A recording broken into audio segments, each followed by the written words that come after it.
끊임없이 희생하며 섬길 수 있는 그의 배에서 생수의 강이 흘러넘치게 됩니다.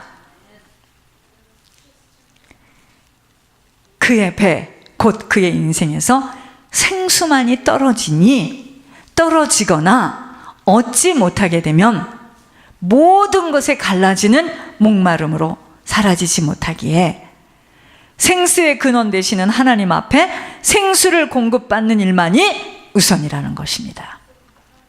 여러분, 제가 그래서 처음에 이 교회를 오게 되면 제가 안쓰럽고 미안하지만 주중 예배를 꼭 참석하세요, 내가 이렇게 말하는 이유가 있습니다. 여러분, 예배 성공, 인생 성공입니다. 이 예배 한 번은 우리 인생의 뭐죠? 생수를 공급받는 시간이에요. 여러분, 그거 아세요? 물이 없으면, 그 전에 일본에 쓰나미 났을 때 봐봐. 야, 물 때문에 난리들이 났습니다. 그렇게 육신으로도 물이 우리 인생에 중요한 거예요. 하물며 우리 영혼의 생수를 마시지 못하고, 그러니까 지금 사람들은 뭐죠? 오늘도 어떤 사람 이야기하는데 우리 교회는 수요일 날 예배 없어요. 거의 없습니다. 근데 이게 이렇습니다. 없으면 없는 대로 이게 체질화되어지고요, 있으면 있는 대로 체질화되어지고, 우리 몸은 이상해. 하자는 대로 길들여지면 따라가게 돼 있어요. 미국이 그래서 이렇게 된 겁니다. 기도하고 하나님께 예배드리고 학교에서도 예배드리고 시작하고 이렇게 됐어야 되는데 이렇게 된 겁니다.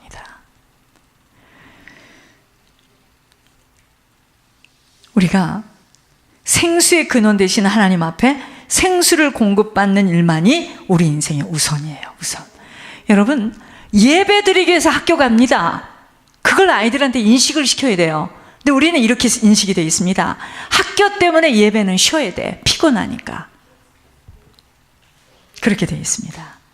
예배 드리기 위해서 학교를 가는 겁니다. 얘들이 지금 왜 한국말을 배웁니까? 하나님이 하시는 말씀을 직접 듣기 위해서 우리는 그래서 한국말을 하는 거예요. 우리는 다른 한글 학교하고 틀려요.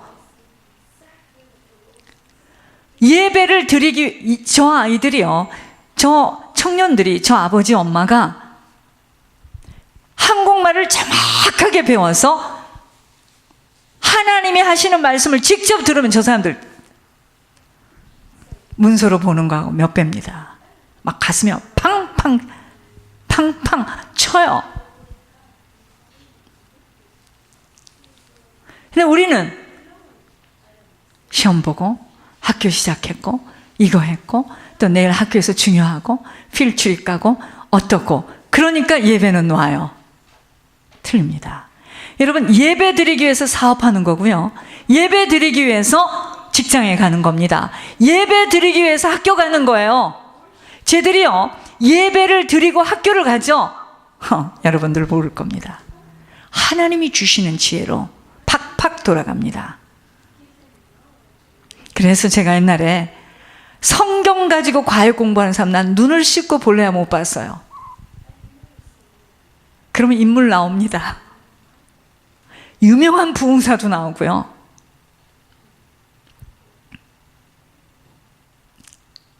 그렇게 생각하지 않아요. 제가 이야기했잖아요. 어떤 권사님이, 목사님이 신방을 왔는데, 목사님, 장모님 가정이에요. 우리 큰아들은요, 머리가 너무 좋아서 공부를 너무 잘해서 서울대학을 다니고 있습니다. 우리 둘째는요, 어떻습니다? 그것도 똑똑해. 하여튼 우리 셋째는요, 가만히 있어요. 말을 안 하고. 얘가요, 좀 문제가 있어요. 그래서 신학교나 보낼까 생각 중입니다.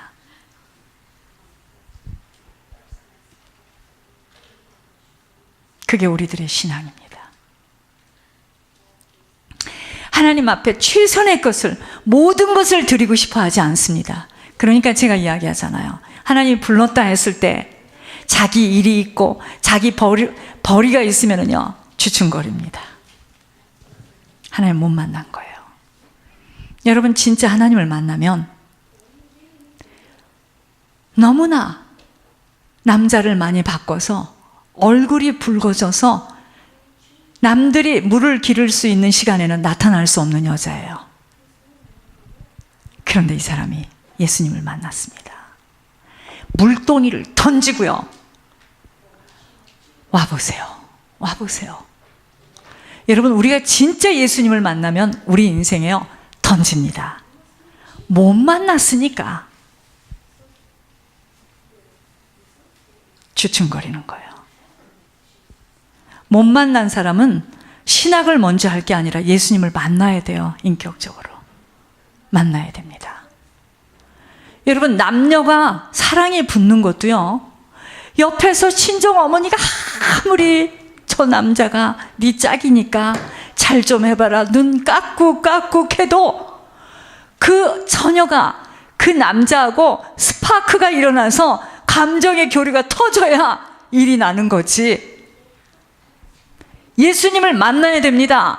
예수님을 만나지 않고 목사님 아들이니까, 장로님 아들이니까 그 길을 가야 된다고 섣부르게 서원을 하고 그 말끝에 두려워서 그 길을 갔기 때문에 영혼에 대한 귀중함도 몰라요. 영혼에 대한 귀중함을 모르는데 어떻게 예수님의 마음을 시원케 하겠습니까? 영혼에 대한 귀중함을 알아야 됩니다. 그래야지만 그 길을, 물동이를 던지고, 내가 돈을 아무리 벌고 내가 아무리 높은 자리에 있어도 그걸 던지고 주님을 따라가는 거예요. 여러분, 그때 당시에 예수님의 제자들은 그들이 하는 고기를 잡는 그 일은 그들의 생업이었습니다. 그들의 모든 것이었어요. 그거 놓으면 그들 밥 먹을 거 없습니다. 그런데 던지고 예수님을 따라갑니다. 오늘 많은 사람들이 주춤거려요. 그래서 아까 그 권사님처럼 첫째 아들은 똑똑하고 둘째도 똑똑하고 셋째는 아무 얘기 안 하다가 저놈이 문제가 좀 많습니다. 그래서 신학이나 예수나 믿어볼까? 그래서 이런 생각을 하죠. 교회는 실패한 사람들이 모인 곳으로, 그렇게 사람들이요, 신학이나, 큰일 날 일이죠. 그런 사람이 신학이나 하면은요, 사람 다 잡아먹습니다. 그래서 지옥 가는 거예요. 예수님을 먼저 만나야 됩니다. 예수님을 만나서 예수님의 심장이 내 심장으로, 물론 그 심장이 누가 그렇게 완벽하게 예수님 마음처럼 그런 사람이 누가 있겠어요? 훈련을 받으면서 가겠지만 예수님이 애타하는 그 심령이 그 사람에게 닿아지지 않았는데 어떻게 목회를 합니까? 어떻게 영혼을 만집니까? 모든 사람들이 왜 일을 하죠? 돈을 벌기 위해서 하잖아요. 그러나 어떤 사람은 정말 몸을 고치는데 그 사람의 육신을, 진짜 환자들을 불쌍히 여겨서 그 환자를 대하는 사람은 명의가 되는 거예요. 환자를 돈으로 본다면 돈 없는 사람은 보내겠지. 그렇죠? 오늘 예수님을 따라가려면 네 자신을 부인하고 자기 십자가를 짊어지고 주님을 따라가라고 그랬잖아요.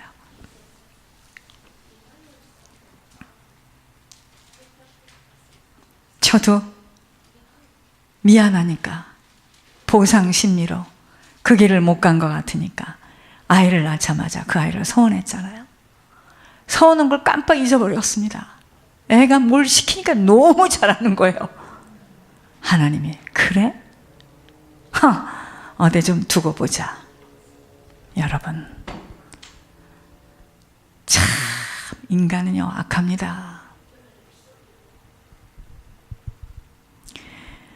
그래서 공급받지 못한 만큼은 속이 타 내려가듯이 인생은 섬길 수만 없는, 분별할 수 없는 어둠 속에서 우왕좌왕 헤매이다가 끝내고야 마는 갈라지는 인생으로 막을 내리게 됩니다.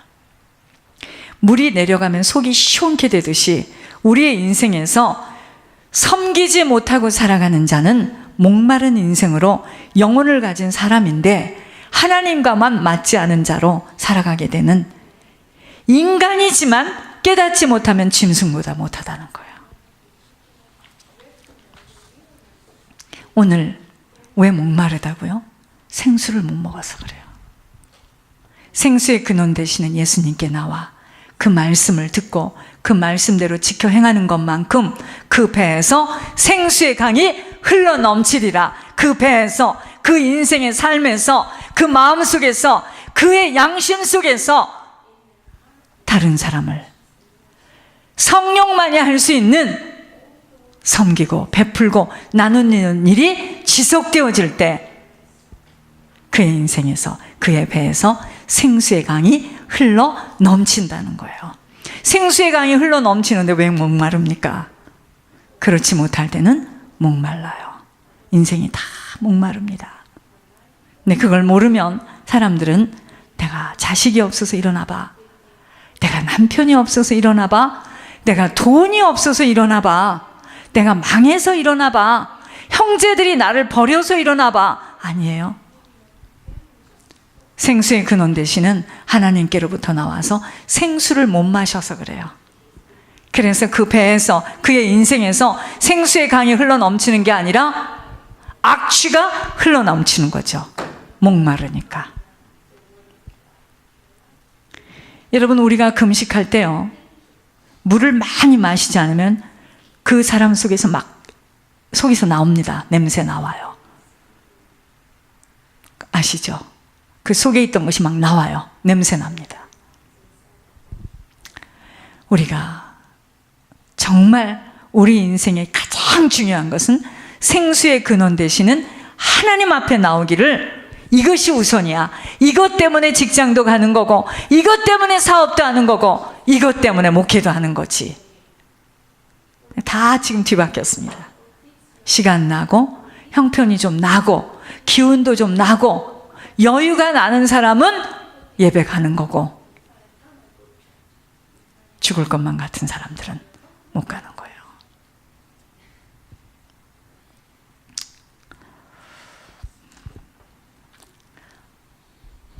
이번 주도 12,000불을 하나님께서 하셨어요. 제가 어떻게 합니까? 하나님이 하셨습니다. 다음 주는 11,000불이에요. 김태광 전도사 학비까지 해서 11,000불을 넣어야 되는데, 여러분, 이번 주는 좀 힘듭니다. 제가. 여러분들 진짜 좀 정신을 바짝 차리고 좀 도와주셔야 되겠습니다. 이번 주는 좀 힘들어요. 11,000불을 만들기가 굉장히 힘든 주예요. 그래서 어떻게 해야 될지 제가 많이 좀 고민이 되는데, 이제까지 하나님이 다 하셨습니다. 이번에도 하나님이 하실 거예요. 내일은 천옥순 권사님 아들 박정은이라는 사람이, 박은혜 권사 남편이 잡을 인터뷰하는 날인데, 오늘 지금 연락 왔습니다. 거기 지금 철야한다 하더라고요. 박정은이 잡 때문에. 그러니까 지금 권 목사님은 우리 교회에서 무슨 일이 났다 하면 그걸 놓고 집중으로 지금 기도하겠다는 거예요. 그리고 세크라멘토의 임모니카라는 사람이, 이 사람이 사명자예요. 이 사람이 먼저 내려와서 하고, 이제 수술은 25일 날 한 12월 달에 한다 하는데, 이제 남의 개인 이야기지만 우리가 어차피 다 알아야 되는 이야기니까, 이분이 세크라멘토에 집이 있어요. 그래서 이제 이분은 그 집을 놓고 오려고 하는 거예요. 저는 이런 마음이죠. 제가 이건 이제 하늘에다 여쭙지만, 그 집을 정리하고 다시는 올라갈 생각하지 말고 내려오라는 겁니다. 항상 뭔가 이렇게 끈이 있으면은요, 항상 사단이가 그 어떤 여백을 주면은요, 항상 문제 거기에 탁 걸립니다. 완전 이걸 끝내고 내려와야 되는 거예요. 그걸 놓고 기도해 주시고, 내일 7시에 우리 박 집사님이 김사랑 권사를 만날 겁니다. 그래서 제가 이제 이따 어떻게 만나서 무슨 대화할지 알려드릴게요. 김사랑 권사를 놓고 기도해야 되고, 김규진 권사가 우리 권사님 올케입니다. 두 번째 수술인데, 내일 그 수술이 잘 되어야지만 사실 그 김규진 권사보다 그 남편 박영환 장로가 사람이 무척 착해요. 박선도 권사 오빠입니다. 저 집은 다 착해요, 사람들이. 그런데 착한 사람들은 고생을 많이 해요. 그 부인이 그 사람 참 성실하게 일하고 온 사람이거든요. 그 부인이 아프고 이렇게 하면 누가 고생하겠습니까? 그 장모님이 고생하죠. 너무 불쌍한 거예요. 사실 김규진 권사가 지금 저러는 게 박영자의 그 징계라고 하나님 지금 말씀하고 계시거든요. 그러니까 기도해 주세요. 김규진 권사. 그 다음에 장로님이 하여튼 어떻게 해서 교회 의자를 지금 찾았답니다. 찾아서 아까 사진을 보니까 사진이 좋아. 그 의자를 그 교회에서 집어넣었다가 그 랜로드가 교회라고 하니까 그 사람들도 교회를 얻었는데 지금 나가라고 그래서 나가는데 이 의자를 어떻게 처치할 수가 없으니까 파는 거야.